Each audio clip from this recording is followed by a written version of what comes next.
wheel element. Kombinasi sistem kemudi dan sistem suspensi harus menghasilkan stabilitas kendaraan stabil dalam pengemudian dan daya balik kemudi yang baik. Agar sistem kemudi dan suspensi dapat berfungsi dengan baik, maka roda-roda depan harus diatur dengan benar untuk menjamin penanganan kendaraan dengan benar dengan cara mengurangi atau memperkecil stres dan keausan dari tiap komponen, yaitu dengan mengatur letak geometris mekanisme suspensi itu sendiri. Suspensi dan kemudi. Front wheel element terdiri dari penyetelan sudut dan ukuran roda-roda depan, komponen dan komponen kemudi setelah terpasang pada bodi atau chassis. Pada umumnya dapat dikategorikan dalam elemen berikut: camber 1, camber 2, steering assist, kingpin inclination, 3, caster, 4, toe angle, 5, touring radius. Pengaturan sudut-sudut dan ukuran-ukuran ini tergantung pada sistem suspensi, sistem penggerak roda, dan sistem kemudi.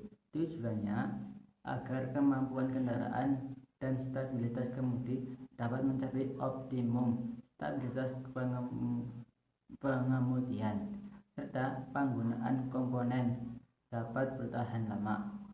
Pada kendaraan yang menggunakan suspensi belakang model bebas, roda belakang dapat disetel camber dan toe-in seperti halnya pada roda-roda depan untuk mengurangi ketegangan dinamis dan keausan komponen. Hasil pengukuran ini bergantung pada beban kendaraan dan penempatan kendaraan di tempat yang datar.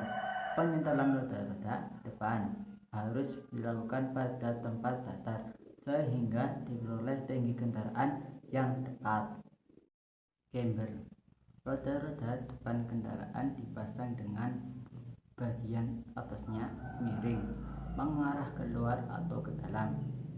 Ini akan dapat dilihat langsung dari bagian depan.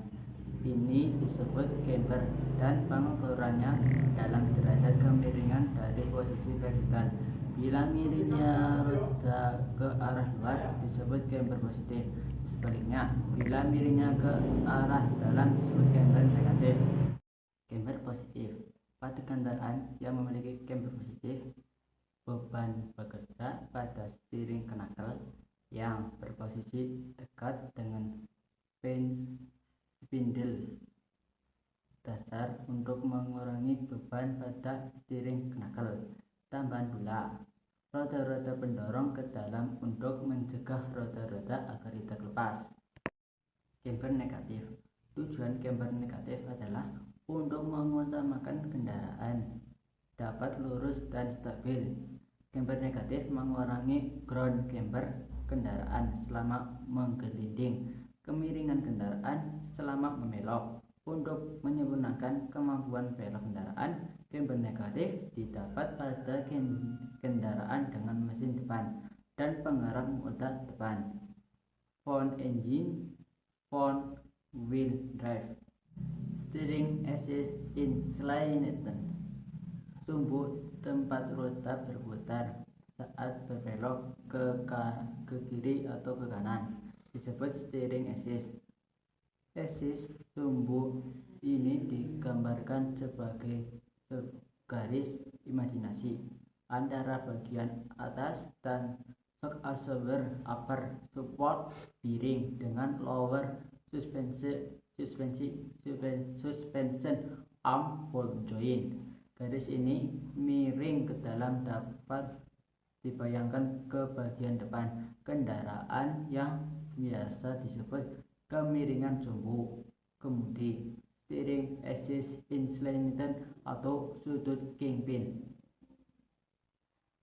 Jarak T yaitu jarak dari titik potong garis tengah ban dengan jalan ke titik potong steering assist dengan jalan disebut offset. Offset lebih kecil akan akan membuat kemudi menjadi lebih ringan dan kejutan akibat pengereman dan kecepatan berkurang. Di samping itu, steering assist inclination menghasilkan daya balik kemudi dengan cara memanfaatkan berat kendaraan. Caster. Garis tengah steering assist biasanya miring bila dilihat dari samping. Sudut yang dibentuk oleh garis ini dengan garis vertikal disebut caster. Bila miringnya steering assist ke arah belakang disebut caster positif. Sebaliknya, kemiringan ke arah depan disebut caster negatif. Pada umumnya, caster positif yang dipakai karena menghasilkan kestabilan kendaraan saat berjalan, turun, dan daya balik kemudi setelah membelok. Jarak dari titik potong garis tengah steering assist dengan jalan ke titik pusat singgung ban dengan jalan disebut trail. Caster positif yang besar menyebabkan trail makin panjang dan daya balik kemudi makin besar. Akan tetapi, kemudi cenderung menjadi lebih besar. Kemudi cenderung menjadi lebih berat. Caster negatif membuat kemudi ringan, tetapi kestabilan kendaraan saat berjalan lurus menjadi berkurang dan kemudi kurang dapat dikontrol. To angel, to in, dan to out. Bila bagian depan roda lebih kecil ke arah dalam daripada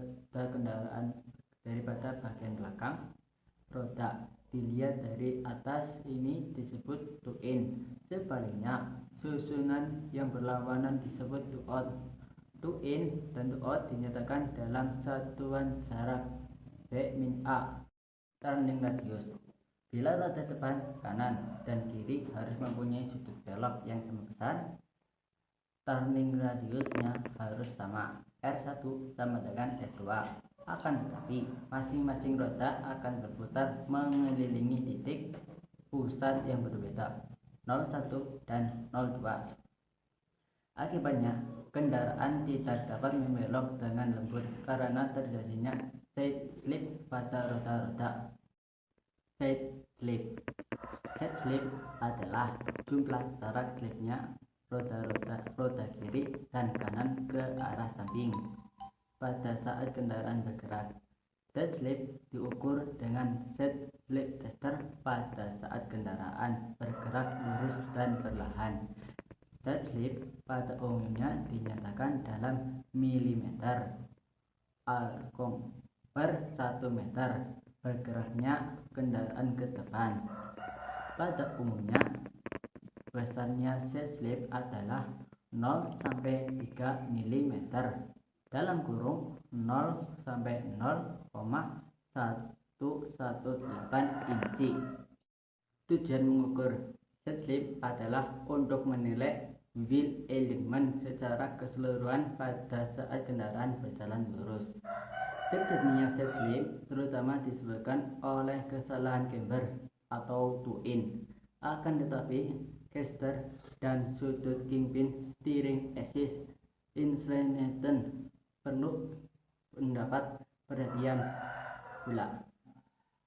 Semoga bisa dari disiplin, komitmen, kompeten. Indonesia Jaya. Sekian video dari saya. Wassalamualaikum warahmatullahi wabarakatuh. Jangan lupa like,